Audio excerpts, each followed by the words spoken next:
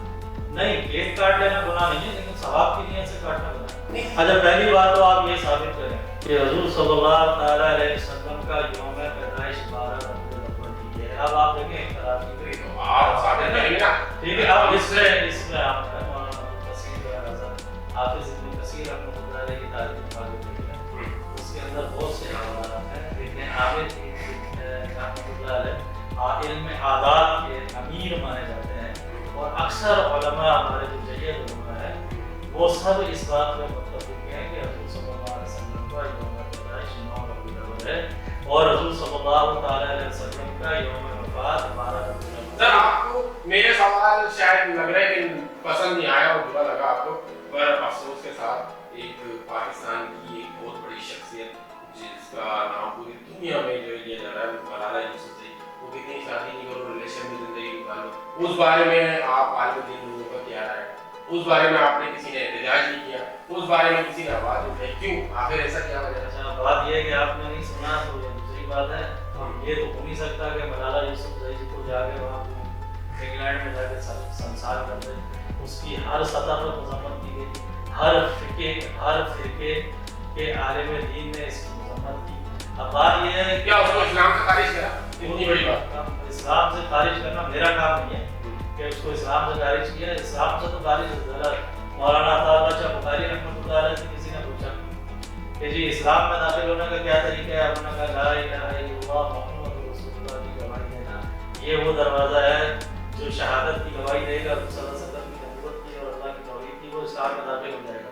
لیکن اسلام سے خارج ہونے کے بہت سارے طریقے ہیں. زبان سے اس نے کوئی ایسی الفاظ بھی نکال دیا جو شریعت کے خلاف ہوا تو وہ اسلام سے خارج ہو جاتا ہے. اب ملالہ یوسفزئی کی شریعت آپ کو نہیں پتا اس نکاح انبیاء علیہ الصلوۃ والسلام کی سنت عالم دین کی کیا ہے میں جاننا چاہ رہا ہوں. سر ہمیں تو بہت پتہ ہے اس میں رائے نہیں ہے. اس میں رائے کی ضرورت ہی نہیں ہے. یہ تو آپ کا سوال ہی غلط ہے کہ اس میں عالم دین کی کیا رائے ہے. ایک فیصلے کے اوپر کوئی رائے ہوتی ہے. ادھر تو وہ اگر یہی سوال آپ حضرت عمر سے کرتے تو وہ تلوار لا کے گردن میں اتار دیتے کہ جب ایک فیصلہ آپ جو نکاح جو ہے وہ انبیاء علیہ الصلوۃ والسلام کی سنت ہے اس پہ ایک گمراہ عورت اگر یہ بات کرے کہ جی ریلیشن شپ ہی کافی ہے تو اس پہ کوئی رائے ہو سکتی ہے؟ اس پہ کیا رائے ہو سکتی ہے؟ اس پہ کون صحیح العقل رائے دے گا جس کا فیصلہ نبی اکرم صلی اللہ علیہ وسلم انبیاء علیہ السلام اپنی حیات طیبہ میں کر کے چلے گئے اپنے عمل سے اپنے قول سے یہ ساری چیزیں ثابت ہو گئی. اس کے اوپر آپ کہیں کہ رائے تو یہ تو اس کو اہمیت دینے والی بات ہے. ایک گمراہ عقیدہ رکھنے والی عورت کی بات پہ رائے دینا یہ تو اس کو اہمیت دینے کے برابر ہے. یہ تو صریحا سر آپ اگر حضرت عمر کی بات کریں گے تو حضرت عمر نے کہا تھا کہ میرے دور حکومت میں اگر کوئی کتا بھی پیاس سے مر جائے. آپ نے یہ تو بات سنی تو اس کا جواب جو ہے مجھے قیامت کے دن دینا ہے. تو اس پاکستان کے اندر جتنی بے روزگاری ہے جتنا غربت سے لوگ خودکشیاں کر رہے ہیں جو حال ہے پریشانی ہے سندھ کا حال دیکھ لیں پنجاب کا حال دیکھ لیں بڑے ریشانی ہے تو اس بارے میں تو حکومت کو سوچنا چاہیے نا. عالم دین کو اس بارے میں جیسے ہم صافی ہیں ہم صافی اگر آپ کو آواز اٹھا رہے ہیں صحیح ہے آپ جیسی شخصیات کی تو آواز اٹھائیں اس بارے میں تمام لوگوں کو کون سا ایسا پلیٹ فارم جس سے آواز یہ روز کے آپ جو احتجاج دیکھتے ہیں مہنگائی کے خلاف پیٹرول کے خلاف. اب بات یہ ہے کہ آپ کا میڈیا ہر چیز کو سیاسی رنگ دے دیتا ہے اس میں ہم کیا کر سکتے ہیں؟ نہیں سر سارا میڈیا کا نہیں ہے. صحافت تو پاکستان کا چوتھا ستون ہے اور